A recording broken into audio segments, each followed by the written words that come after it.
Ladies and gentlemen, please welcome executive chef and co-owner, Blue Hill at Stone Barns, Dan Barber.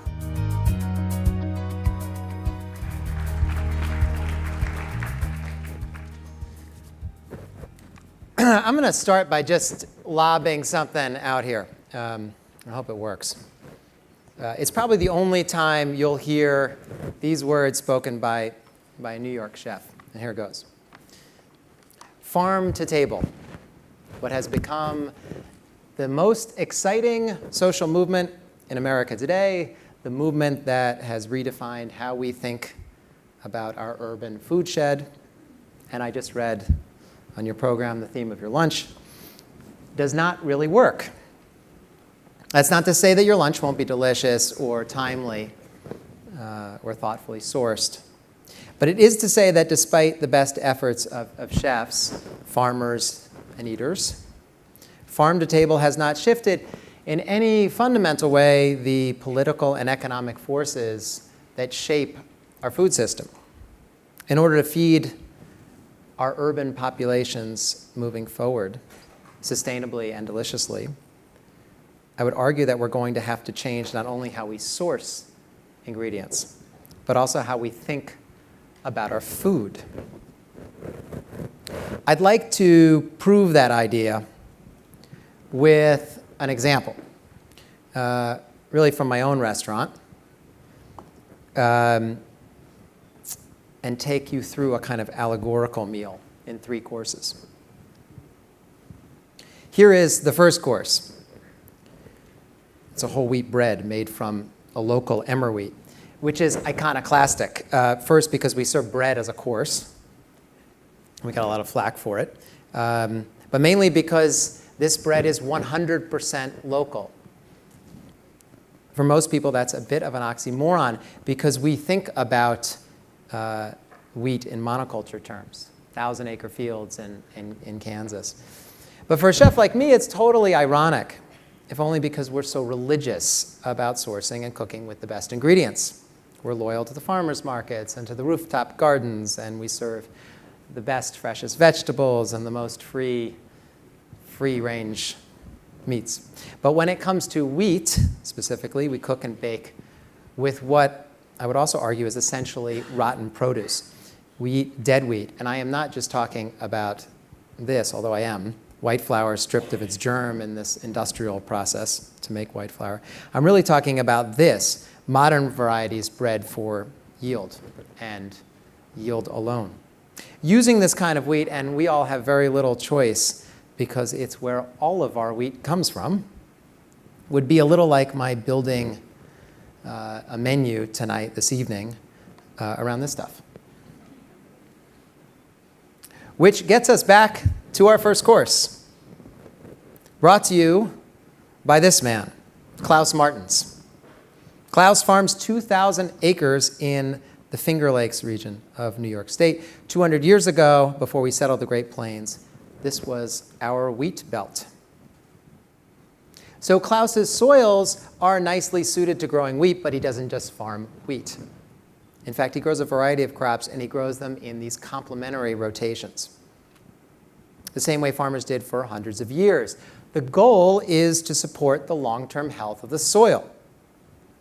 And he is not just growing modern high-yielding varieties of wheat, tasteless and flavorless and nutritionless. He's growing Emmer, Frederick Wheat, Bavarian Spelt, what are known as heirloom grains that are better suited to his organic system, and I would also argue, yet again, far more delicious. We grind this whole wheat flour daily in our restaurant, and we make the bread from it. And the end result is this incredible, nutty, aromatic loaf of bread where you can actually taste the wheat. Anyway, that is a farm-to-table story. And it's a nice one, because here I am, supporting a local farmer. I'm resurrecting lost flavors and lost varieties, even a lost way of agriculture. What could possibly be wrong with that? Oh, it wasn't until I had this offhand conversation many years ago with Klaus, when I was visiting his farm, that I'd realized that I'd missed, in some ways, the entire point. I went to visit him to learn more about what made his wheat so delicious. But instead of his talking to me about his wheat, he only wanted to talk about his rotations. Now, the key to the flavor specifically of this emmer wheat and of this brioche bread, he said, was in preparing the soil in the right way for the emmer wheat. In other words, the secret to emmer is that it's not about the emmer. I had always thought of rotations as this kind of abstract, organic dictate. But really what I learned is that it's a very specific recipe. And you know, for all of our thinking about urban agriculture, we don't really have a language to describe the nuts and bolts of truly, truly sustainable farming. And it's for good reason, I also learned, because it's much more complicated than anything I can come up with in the kitchen. But it is a recipe, and it's a recipe for the soil that dictates true sustainability of a farming system. And so if you will bear with me for 3 or 4 minutes, I've tried to distill Klaus's thinking into something that's relatively simple, with the hope that it'll kickstart a deeper conversation for all of you about the relationship between the farm and the table. So let's take this emmer wheat and zero in on it. Klaus would start in his field with a rotation of spelt. He plants it in the spring. Spelt is a perfect soil builder. It has very deep root systems. It aerates the soil. And spelt stalk, that is, post the harvest of spelt, there's a very large stalk, which is straw. Klaus plows that straw back into the soil, and he provides this very hardy and important boost of carbon for the soil. At the same time, he is double planting or interspersing clover. Clover is a very nice cover for the wintertime. It fixes actually nitrogen from the atmosphere and replenishes the soil. He is now ready to plant his very profitable, high-value crop of corn. I will just say, so all of us are on the same page here, that this corn is not for eating, but it is for animal feed. Nonetheless, it's organic corn, and it's extremely profitable for his farm. After he harvests the corn, he will invariably go with a mustard, because corn is a greedy plant. It takes a lot of nutrients from the soil. He needs to restore depleted nutrients. And mustard plant is the next planting. After the mustard plant, after he plows the mustard in, he's got this very interesting choice. Now, I could talk for an hour about this next choice. I will keep it to 10 seconds. It basically boils down to a soybean or kidney bean, and he is essentially choosing soybean or kidney bean depending on the marketplace. How much is he going to get for it? But he's planting the soy and the kidney primarily because it fixes nitrogen. So he's not as interested in the end of the day on how much he makes on the crop, although if he were to choose one based on the market variability, he'll go with the one that he reaps the most profit from, of course. But he's really looking for the fixation of nitrogen. If the weather conditions don't allow him to plant a leguminous crop like kidney or soy, he will go with millet, which is to say, if it isn't raining, he's got to go with millet because millet grows in any condition, and millet is a very nice alternative to his grain mix if he can't plant anything else. Next, rye. Rye builds a lot of soil structure. It suppresses weeds, and it's an excellent source of carbon. And he needs it because now, if he has a successful planting of rye, which is dependent on successful planting of everything before, he is prepped, locked, and loaded for the emmer. Okay, I just took you through Klaus's thinking on rotations. Add in 3 more years of investigative work, and I realized I may have had all that wrong. Because what I learned is that it's really, in the end of the day, a choose your own adventure, depending on your climate, depending on the marketplace, depending on a dozen other factors and more. For example, after planting that spelt and that clover, Klaus could very well go for a brassica, like a broccoli or a cabbage. That helps suppress weeds and breaks up disease cycles and can be very profitable. Next, he might go for a cover crop like buckwheat. Buckwheat is also a great way to break up disease cycles. From there, he's got another very interesting choice between triticale or barley. Barley itself is incredibly interesting to Klaus because if he plants it at the right moment and it comes up in June, it suppresses this dreaded Canadian thistle, which becomes an overwhelming weed problem in the middle of the summer and disrupts the entire strategy. He might interseed barley with a cowpea. The cowpea, again, is for that nitrogen. Either way, he is now locked and loaded again for the emmer. OK, so what is the lesson? I could take you through 25 more of these and only begin to skim the surface of the complexity and the thinking that goes behind Klaus's rotations. What is the lesson here? The lesson is about me, really, is that I was treating Klaus's farm very much like a grocery aisle. I was cherry picking this one ingredient, this emmer, that I wanted for my menu to make my bread. So yes, it created a market for local wheat, for local emmer wheat. And so in that sense, I was very much farm to table. I was the epitome of it, actually. But I wasn't doing much to support the recipe behind the wheat. Klaus may have well been growing a monoculture because I was still looking at his farm single-mindedly for the ingredient that I wanted for my menu. In order to truly support him, and I would say in order to truly support any sustainable farming system, we need to support the whole system, which is why I just took you through this exercise.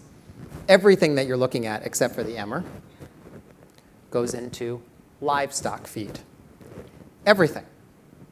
That means the entirety of this chart gets bagged and fed to chickens and pigs and cattle and dairy cows.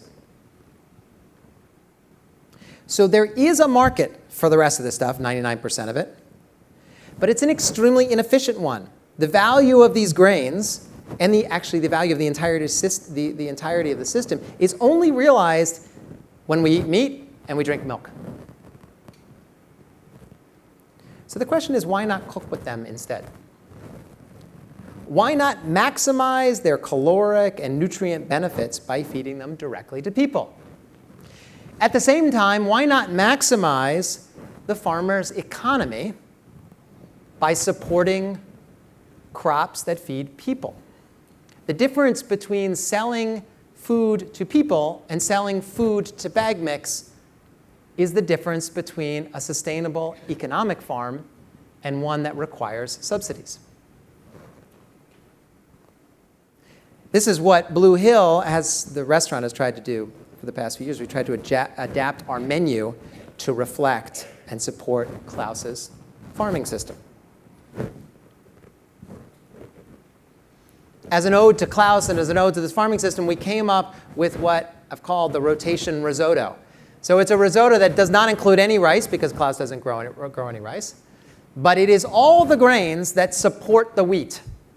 All the grains, the millet, the barley, and on and on. We have a rotating mix of about a dozen different grains that we fashion into a risotto and serve to our diners and explain this very obscure idea of rotations. And hopefully, eventually, there's a lesson learned in the value of supporting these crops that would otherwise go into animal feed. OK, several years later, I go back to Klaus's farm.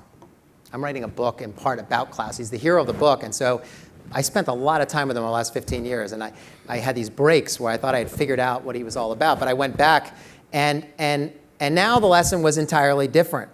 Klaus had introduced animals onto his farm. The pigs had become actually part of the rotation. They're fed the discarded hulls of the emmer, which is to say, after we clean the emmer to feed it to us, there's a very nutritious discarded product that would otherwise go into compost or just be thrown away. So you could look at these pigs as kind of dumpster diving pigs, because that's what they're living off of.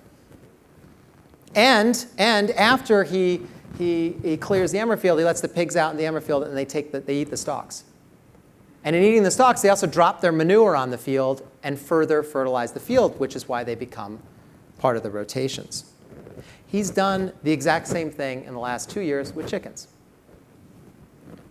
And he has a thriving pork and egg-laying business in the works. Meanwhile, to further complicate the picture, he has started planting a different kind of corn, Wapsi Valley, which is a heritage corn. It has replaced his high-value feed corn. You can actually eat this stuff. And it's very profitable for him to grow, especially if chefs and eaters like us are supporting him. Barley, that crop I talked about a minute ago, another one of his rotation crops, usually going into the feed mix. But we thought, why not have barley go into beer? Well, a malting facility opened locally, a very exciting new malting facility that is feeding these explosion of microbreweries in the Hudson Valley. And Klaus changed the variety of barley to fit the malters. Up until this point, and still this point, all the microbrewery beers that we drink in America, 99% of them, the malted barley comes from Europe, a fact that very few people know. So if you're supporting a local brewery, you're actually supporting a big percentage of their ingredient is flown over from Europe. So Klaus partnered with a small-scale malter, and he now delivers 30% of his barley crop to the malter, and he makes a 500% profit on that exchange versus feeding it into a bag mix. The third course, to reflect what I just said, we now serve Klaus's pig. We also serve some of this beautiful Wapsi Valley polenta, and we've made the barley. We're in the midst of making a signature beer, but in the meantime, we're making a sauce made from the malted barley to encourage more of his barley crop. Okay, so what is the lesson here in this three-course meal? I wanted to leave you with three things to think about over lunch.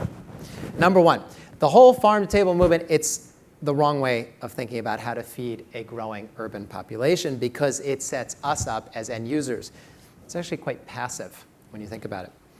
When really what we need to do is do a lot more work here and engage very directly with people like Klaus.